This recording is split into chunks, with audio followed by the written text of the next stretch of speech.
So tonight we are so fortunate to hear from Desiree Fixler, someone who has experienced firsthand the cost of speaking truth to power.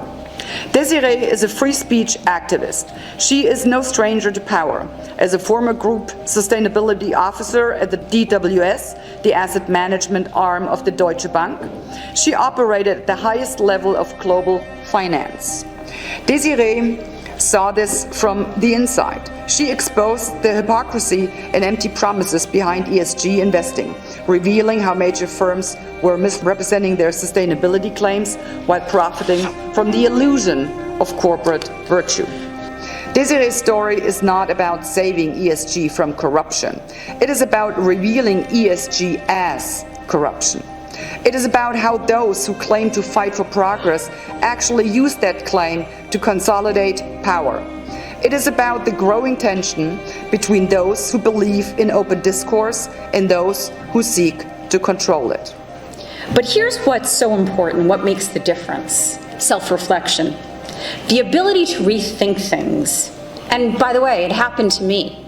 I was totally sold on the woke agenda. I supported net zero, DEI, let's save the planet and people. It felt so good. You start to see the results roll in. You look at data, research, and you just look at what's happening around you. And common sense kicks in.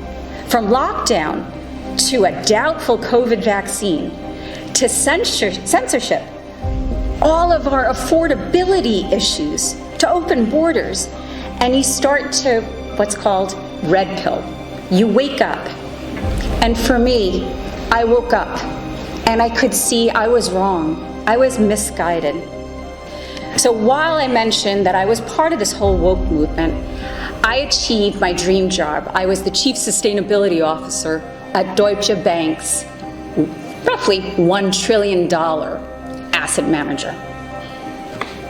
But I exposed the ESG movement as a scam, as a bureaucratic tax on society. I raised all of the fraud issues internally, and I was fired. My concerns were dismissed, and my job was dismissed. I didn't know what to do. I was in Frankfurt. This is 2021. The German regulator at the time was like knee-deep in Wirecard and totally untrustworthy. The BaFin has a reputation at actually exposing whistleblowers instead of protecting them. So I figured my best bet, let me go to the to the media. This is a big story. I gave this story to the Süddeutsche Zeitung, and I took phone call after phone call and gave them tons of documents. And you know what happened? Nothing. Crickets. Nothing. They squashed the story. But it just so happens I have a friend. And just so happens Jerry was a prominent or is a prominent journalist. You might have heard he used to run an American newspaper called the Wall Street Journal. So I went to dinner with Jerry, and I gave Jerry the story. And like a whipsaw, I remember we were sitting outside, it was like the COVID days outside in a New York restaurant. Continue her story on YouTube now. Find out how Desiree Fixler turned from a chief sustainability officer into a whistleblower and what price she had to pay for it.